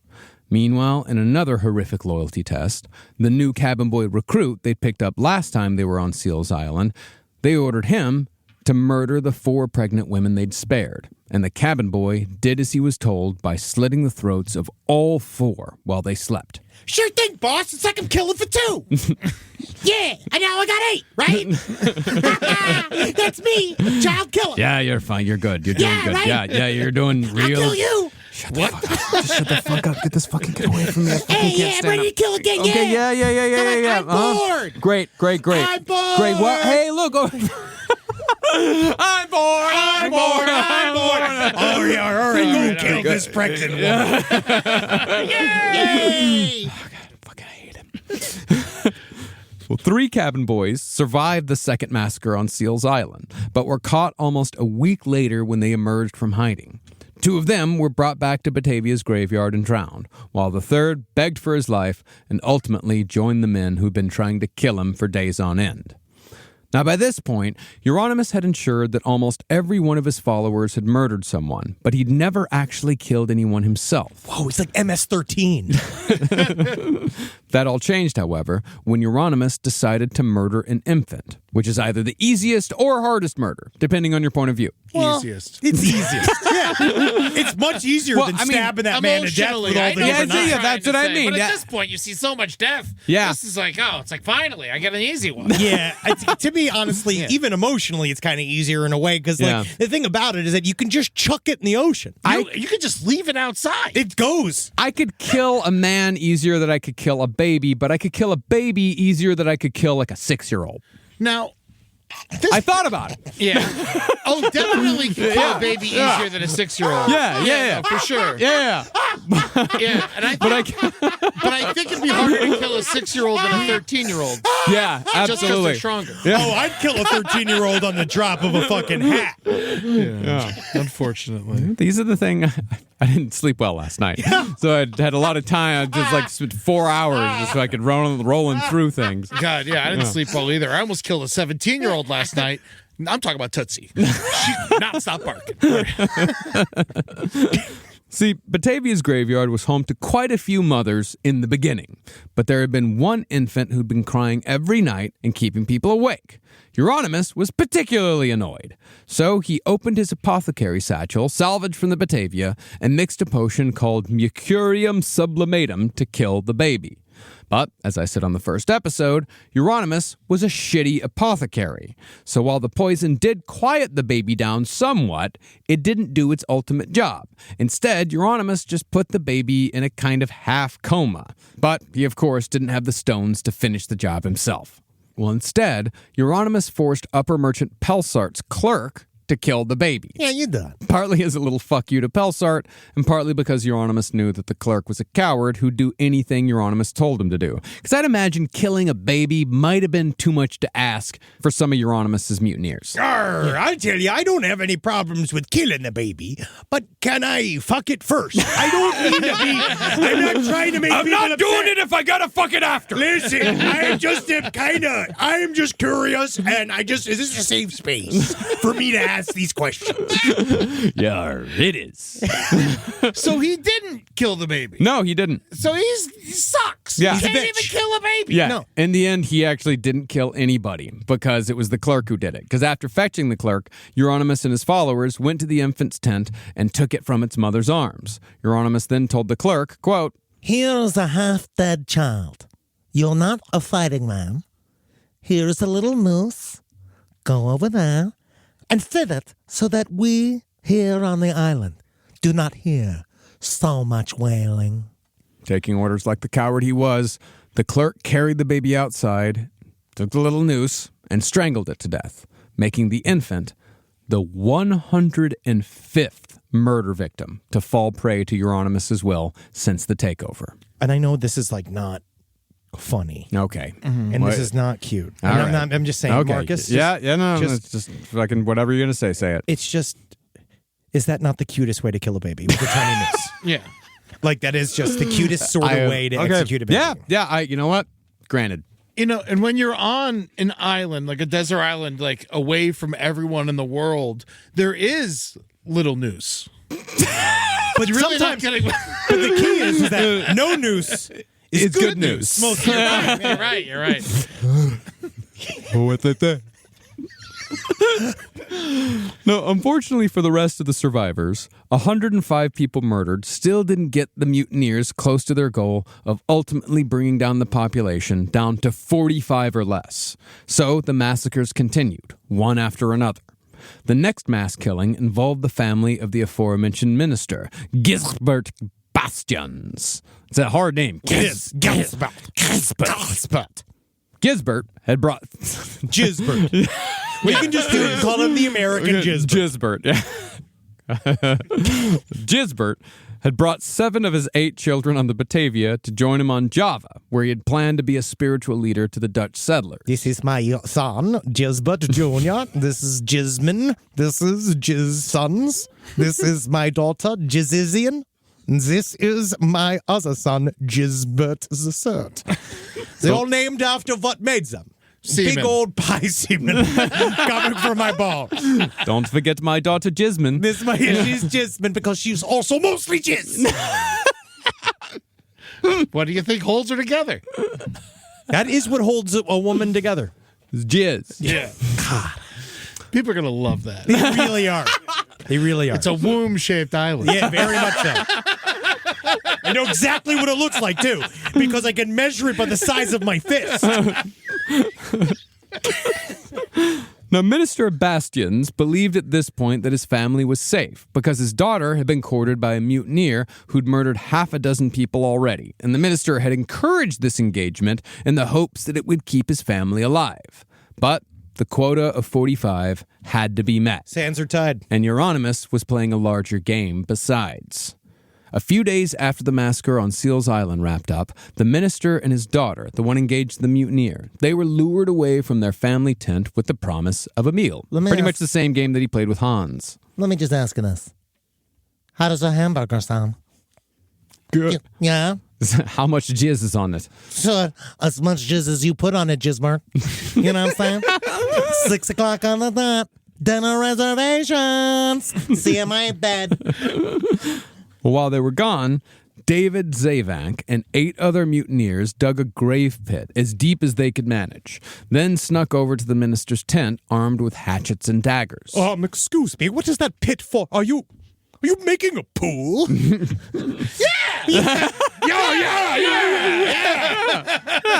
I figure, even though you're here on the ocean, sometimes it's nice, to have a pool.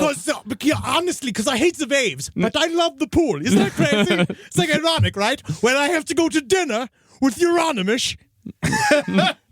Well, the first person killed at the minister family tent was the family servant, called from the tent, then stabbed and left to die. With her out of the way, Zavank entered the tent with his men, grabbed their oil lamp, and said, quote, "Here has been reported hidden goods of the company that we will search for, and we will get them." With that, Zavank blew out the lamp, and in the pitch black, murdered the minister's wife and children, aged 8 to 23, by caving in their skulls or beating them to death. 7 kids in all. The only one to almost escape was the youngest, as he was small enough to duck through the legs of his attacker. But Zavank was nearby, and without a thought, he brought his hatchet down hard on the 8-year-old and killed him. The last person alive was the mother, who'd by this point survived many stab wounds, bludgeons, and gashes. So, a mutineer finished her off by turning her skull into mush, and once everyone was dead, the corpses were dragged to the freshly dug grave pit and tossed inside. Now, this is a dish I like to call macaroni and cheese.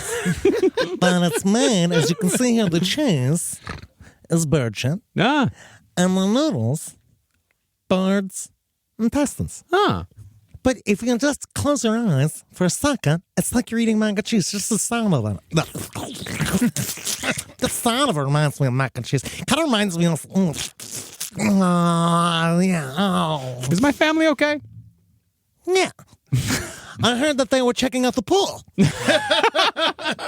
It is a little easier to joke about the victims when it's 500 years ago. Oh, yeah, It's much easier. It's the oldest rule of comedy. Tragedy plus time equals comedy. Yes. Yeah. Now, the minister was quite understandably broken by the murder of his wife and children. The day after the massacre, he was ordered to stop weeping and get back to work. And when the minister did as he was told, Euronymous' ultimate plan concerning the murder of the minister's family was complete. See, in addition to bringing the island's numbers down, Euronymous had ordered the murder of the minister's family to maintain control over his gang. With the island's only man of God an empty husk, it was less likely for him to convince people that murder was wrong, or to even introduce the idea of guilt over everything they'd already done. That left the amoral Gnostic dogma preached by Jeronimus himself as the only philosophical game in town, and Jeronimus used his dogma to shield the mutineers from fear of criticism or divine retribution. As author Mike Dash put it, Jeronimus had created a society where his followers owed loyalty to him and him alone, where they were bound together not only by their crimes, but also by their rejection of conventional authority. As such, Jeronimus told his followers to reject the VOC rules that had previously stopped them from blaspheming and swearing. And to add insult to injury, he even encouraged them to openly ridicule the minister in his grief. Which is usually fun. That's the thing. It's usually really fun to make fun of a minister, a priest, any man of God. Open, you can make fun of any of them. One of the funnest things to do is to break a priest's faith. I can't imagine how powerful and how fucking awesome and how thickly I would jizz to do that. Yeah. But You can't do it by killing his entire family, though. No, you want to That's do the it. problem. Truly, the way to do it, bottoming him into submission. Yeah, without He's- any clove oil. Your goal is not fucking him. He fucks you. And your power ass, bottoming. If you power bottom a priest Pull the hard Crowley. enough, it does kill God in his heart. And I think that's important for our gay men out there to get that going. Yes. And I think that Euronymous, sadly, he proved a point. He's like, what's God? God isn't saving you. Yeah. And I'm the only authority here that is making anything happen. I fucking hate when people give agnostics a bad name. These are This is Gnostic. Gnostic. Gnostic is all about God is a power. It's like it was a whole thing. It's in the Dead Sea Scrolls. They pulled it all out of the Bible. Gnosticism essentially believes that you don't need the church to gain the power of Christ. Like you can literally talk to God yourself. Yeah, okay. but what He's got a Euronymous, whole thing. But what Euronymous specifically took from it is that Gnostics also believe that God and the devil are of equal power. Yeah. And that so if God and the devil are of equal power, therefore there's really no such thing as good or evil, because good and evil are equal, and it can be it can be looked at in a bunch of different ways. But Euronymous specifically perverted that belief to say if there's no good and evil, then that means no sin exists, which means that I can do anything I want without any sort. He still believed he could go to heaven. Yeah. acting like this. Very much so. And he also believed in the power of the Dutch contractual world, where one thing that they did here was that they took every single woman that was in a pile here and they signed them up for quote unquote public service, which was, I guess at a time they would do on boats. Common service. Yeah. Right? Where they would do a thing where they would have a system of sex workers that would work within either whatever community and they would have it would be legal, right? And it would be kind of budgeted. Yes, but these women were paying passengers. Well, no, yeah, these women are fucked, right? Yeah. These women were not, this was not good for them, but they signed, a lot of the women had to sign these sort of fake contracts agreeing to be in this common service, whatever the term is, and then they basically turned it into a giant, horrible fucking sex dungeon. It is crazy that throughout all of this, they're on this island, everything's devolved into chaos, 100 people are killed by this point. They still are signing shit. Dude, that's what they believe society was built on. Yeah, that's how the whole thing works. In fact, that's absolutely what I'm about to talk about right now. All right, great. Yeah, and by the way, at this point, only 7 women are left alive. Most of them have been killed at this point, either for being too old or for being pregnant. But yeah, only 7 women are still alive out of the 22 that started off on the journey. Fucking shitty party. Yeah. Yeah. Now, holding together this new nightmare society were the oaths of trust Euronymous forced his men to sign. These were contracts which swore loyalty to each other and to Euronymous, making them obedient to him in every way in whatever he should order them to do. These oaths, signed by 36 men by the end of it, also enforced a strict hierarchy.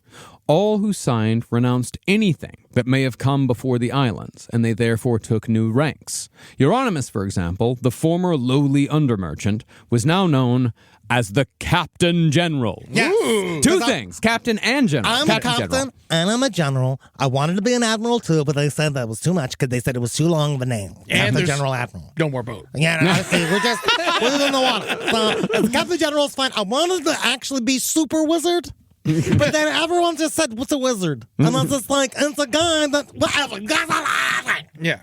Well, to match his impressive title, Jeronimus continually modified the uniform he'd stolen from upper merchant Pelsart, gussying up his look by adding ornamental trimming, gold lace, ribbons, and medals he made himself. You see this one? This is for best leader. And this one, nicest kisser. And this one, funniest man. This was for dirtiest kisser. I kissed inside of your mouth. Jeronimus, however, wasn't the only one to get perks. The mutineers, who'd proved to be more violent and murderous than all the others, were given 2 rows of ornamental trimming to add to their outfits. And the men who held the highest status in the gang were the ones who'd recently killed the most people. So you had to keep killing in order to stay up top. It was like a leaderboard. Yeah, or like a scout badge. Yeah. Hey, man. The beds of the closers. Now, when it came to new recruits who really took to the murder aspect of being in Jeronimus's gang, there were none who went through a more drastic change than cabin boy Jan Pelgrim, who became such a terror that he was mentioned in several journals. Once Pelgrim joined the gang, he became the typical overzealous convert, swearing far more than was necessary and mocking God with the energy that only a teenager can muster. From accounts, Pelgrim would run around the island yelling things like, quote, Come now, devils with all the sacraments, where are you, huh? I wish that I now saw a devil. And who wants to be stabbed to death? I can do that very beautifully. fucking voice is like a goddamn dagger. Yeah! I'll kill you again and again. Yeah, I know you will. I know, Jan. Yeah! I know, That's my Jan. name. Jan, I know, Jan. Jan, time to calm down. I'm bored. I want to kill a pregnant woman. I want to make a woman pregnant. I want to kill a pregnant woman. That takes time. But Kids have no patience. But Pelgrim's claim that he could stab someone to death very beautifully was all talk, but not because he lacked the will. Since Pelgrim was very small and weak for his age, he was ironically the only person on Batavia who didn't have the strength to murder anyone. Come here. Come here, damn it. Ow. Shut up, get the fuck off of me. You see him fighting with a bird. Like, just wrestling with a bird. I'll get you, bird. Yeah, the baby was already dead by the time Pelgrim got on board, so the easiest death was already taken. I just wish there was one more baby. But didn't he kill another boy? No, Oh, this is a different boy. Henry used the same voice for two different boys. It's the that's other. It's what my happened. boy. It's my anonymous boy, cabin boy voice, and my anonymous sailor voice. Yeah, Okay, gotcha. same across the Same board. across the board. Well, in one particularly pathetic display, Jeronimus, after being pestered by Pelgrim for weeks, finally gave his overzealous convert permission to kill the cabin boy who mended the fishing nets. Thank you. This, however, was actually Pelgrim's second attempt at murder, as sometime earlier, he'd failed to strangle one of the women due to his puny frame, and one of the mutineers had been forced to finish the job for him. Is this Hezbollah? That's what this feels like. It feels like it's Hezbollah. Yeah, like little two MMA fighters, yeah. And so, in a scene reminiscent of a murderous game of t-ball, the mutineers tied up the cabin boy who mended the fishing nets so Pelgrim could chop off his head. But once again, Pelgrim was foiled by his own frailty. Ow. Ow. Pelgrim attempted to swing the sword he was given again and again, but he was so weak that the blows didn't even break the skin on his Ow! victim's neck. It's a goddamn it. Fuck. Pelgrim, stop this fucking shit. Stab me with a point. There's also rocks everywhere. Someone needs to sharpen a knife. Yeah. I am sick of this. It's hard. They have no standards. Finally, though, a mutineer stepped in. It wasn't that the knife wasn't sharp enough. It was that Pelgrim seriously could barely swing a sword. He was so fucking weak. A mutineer stepped in and took the cabin boy's head off with what fucking single swing. Ah, come on. Come on, this is what I'm supposed to do all day. Pelgrim was, of course, infuriated by his own failure You bastard! You fucking piece of shit! and continued to beg for another chance, saying he would rather kill than eat or drink. Let me just cut a woman's parts off or something fun. You can't cut, Pelgrim, you can't cut anything off. You can't cut anything off. We tried again and again. We tried to give you the fucking hair tie. Let me have a musket. All right. But as far as I know, Pelgrim never got his wish. Yeah, I think he did. Yeah, I think that in the end, they just loved. He was like the Dalmatian Yeah. on the fire truck. Yeah. Yeah, he was definitely the man. No one wants to kill more than him, and he can't. You know what I mean? Like, Yeah. how sad is that? The other sailors being like, "Arr, can you imagine not being able to kill? That's gotta be the saddest thing ever." Arr. Ironically, the only thing that kept him alive. Yep. Yeah. And the other sailors, or the mutineers, like, they kind of thought he was funny. Of course, like yeah. they encouraged him. Yeah, they it's told him cute. like, yeah, say more. Like, hey, Pelgrim, say fuckhead. Fuckhead. No, that's great. Yeah, right? I want to kill. Yeah. Now, obviously, the murders have been coming fast and loose for some time, but they only got worse when Jeronimus got paranoid and began ordering the deaths of anyone who might pose a challenge to his rule. And this, which happens in dictatorships all the fucking time. Yes. And the murders, as a result, were getting more gruesome. The ship's surgeon, for example, still well-liked by everyone on the island despite everything, and still extremely important to their survival, his death was ordered by Jeronimus because Jeronimus was worried. I think the surgeon's starting to take. He's thinking about taking over. The surgeon was stabbed repeatedly by a pike before his head was smashed in with a morning star, and it was cut away from his body. But there had been one murder that hadn't worked out as planned, and that failure would threaten the twisted world Jeronimus had built. See, soon after the Minister massacre, David Zavonk ordered a new recruit to break his murder cherry by killing the Batavia's underbarber. So the recruit lured the underbarber out of his tent with a story about catching birds. But when another mutineer jumped out and the two men tried ambushing their victim, you're gonna hate this, Ed. Yeah. Their swords were so blunt that the underbarber was barely wounded. Barely a scar, barely a touch on me. None of you will ever get as sharp as my razor when I'm cutting in a flat top to a little boy. All right? You'll never get me. I'm the underbarber. Underbarber, yeah. Well, the underbarber ran away and hid, but luckily, the new recruit wasn't all that jazzed about killing in the first place, and his accomplice was just fucking lazy. So they had a little conversation and convinced themselves that they had mortally wounded their target. Yeah, he's got to be fun. He's basically dead. Yeah.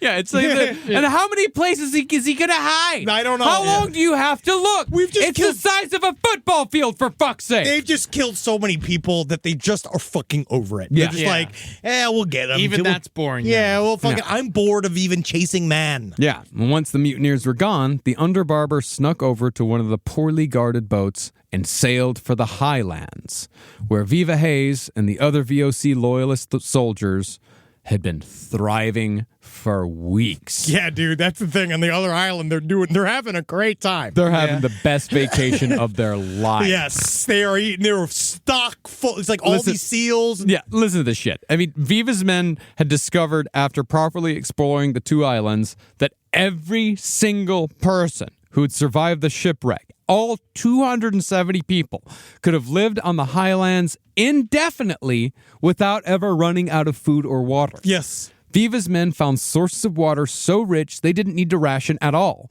And each man had his fill of fish and birds and eggs. They said that like all the birds like laid eggs as large as a hen's egg. You wouldn't even believe. Yeah. And it's just amazing. Ah, God, we were like, I like mine poached. Yeah. That's what we were doing. They even discovered a mammal to eat. There was a type of wallaby called a tamar. Viva's men called them cats. And they were, just like everything else on the highlands, easily caught and delicious. Love these guys. Yeah. But that's all to say that while the survivors under Jeronimus' rule were living a never-ending nightmare, teetering on the edge of starvation, Viva's men had found a relative paradise where everyone was chill and the guy in charge was an actual good person.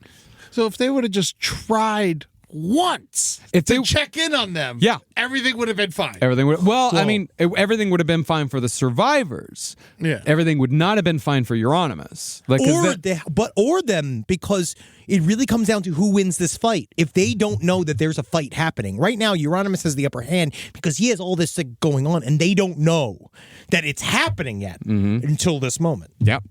The tranquility of the Highlands was shattered when survivors began showing up from Batavia's graveyard in small groups, because Euronymous had not been able to maintain a tight seal over the 3 islands under his control. They killed them all. Yes. I was wondering what you were going to do with that. 8 survivors had managed to escape the initial massacre on Seals Island by raft, and a further 20 washed up in groups of 4 or 5 from Batavia's graveyard itself, including the underbarber. That meant that people had been showing up on Viva's Island since, like, mid-July. You know, they'd been coming in steadily. So they had an idea. They knew exactly what was going on. Every single one of them came on shores like, they're fucking killing people over there, man. They're going crazy. Well, because also the big thing was that they lit the fires, and Euronymous and crew was supposed to come immediately. When they lit those fires, they were all supposed to come over and hang. Because that was the idea of come get them, bring them back. We're going to ferry this back and forth. And as soon as they lit the fires, I was like, a day passed, another day passed, and they're like, oh, shit's actually very real on that island over there. Yes, something bad's going down. And remember, they don't have any rafts. They're stuck there, waiting for someone to come get them. And there's 70 of them.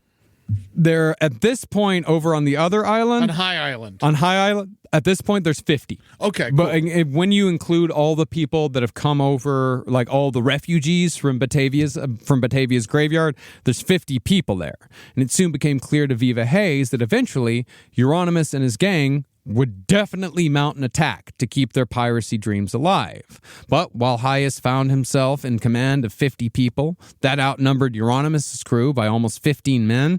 The problem was that they had no weapons. Because remember, Euronymous had confiscated everything. He had the swords, he had the muskets. So Viva and his men fashioned pikes affixed to 16-inch iron nails using wood that washed up on shore. And they also made their own homemade morning stars. They gathered lumps of coral to throw and fashioned catapults made from rope and tree branches to hurl rocks. Eventually, Viva's group took to calling themselves the Defenders.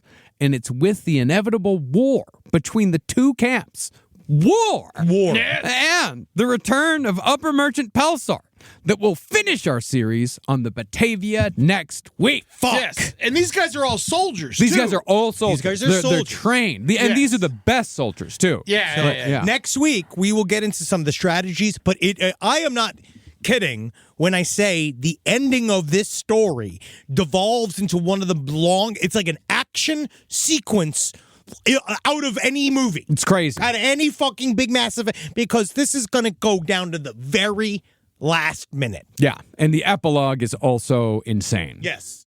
Also, I want to say I got you both a present to help us not get into this situation ever. Oh, okay. You ready for this? Yeah, what you got I got us? it with me. You have a gun? No, it's nutmeg. It's a lifetime supply. Oh, wow. Nutmeg. Thanks. Finally. Oh, wow. And it's super warm from being in your pocket. Yeah. Thank I you took so- it to the bathroom with me when Wow. I shaved. Great. Great. You know what's also perfect is I found out that you can get high from nutmeg, but the high is so horrifying that it actually can shatter your brain. Yeah, that's the reason why nutmeg is still sold in stores. If the high was good, it would be illegal. Wow. Well, we got a long weekend. Yeah, let's try it. Because you know what's the perfect day to get high on nutmeg? President's Day. Coming this Monday. Go and enjoy it. Go to patreon.com/lastpodcast enough to watch us do this show again and again and again for the rest of your precious little lives. And go on all of the socials at LP on the left, TikTok, Instagram. That's where we do our social promotions. And don't forget to go. And don't forget, I mentioned the stream earlier on the episode. You can watch our stream live. Last stream on the left. We've been doing it for years. You can watch it live on our Patreon, or you can see it after the fact on our Last Podcast on the left YouTube page. On that same page, you can also find all of the other LPN streams. And if you want to watch those live, you can go to twitch.tv/LPNTV. Go do it and just know we will see you next Tuesday. Oh, yes. Yeah. And also, when you're doing the Patreon, make sure you watch this show. You can see our faces. You can see Henry bouncing around as a cabin boy the whole time. It's a lot of fun. Also, we're hitting the road. We're coming for you. We're First hitting of all, the high seas. That's right. This is very appropriate today. is. It really because is. As of today, you can officially join Henry and I via ticket on as of today, you can officially buy tickets to Crime Wave at Sea. .com/left. Buy tickets. You can come and see us. Like we are going to. And again, what we talked about Inside Stories, what this is going to be so stupid and ridiculous. Yeah. I have no idea if it's ever going to happen again. You do need to come and join Eddie and I. Please save us. Yes, we will be there. We're going to go to the Bahamas, and then we're going to do the fucking belly flop contest. Dude, we're fucking I'm locked so in with you. excited. If you come on this cruise, we're locked in with you. So. I cannot escape. So please check that out. And also, we're going to be in Dallas in a couple weeks on February 22nd. And then after that, Nashville. And we're doing Detroit. Yeah, we got a bunch of shit. Toronto and check it out. Atlanta. And more dates to come, actually. More So- dates to come very soon. Very soon. All right, you fuckers. That's on lastpodcastonleft.com. And you guys can go fuck yourselves. Well, Loving- no, come no. on. I mean, come on, no. Lovingly. Lovingly fuck each other Yeah, sure. to completion. If you could. Yeah. Hail Satan. Again. God, all these people suck. You know what? We heard the word Morningstar a lot today. Hail Travis Morningstar. Yeah. Oh, wow. Yeah, Oh, nice. yeah, Nice. yeah. And I How's that? hope his body's not used to decapitate a child.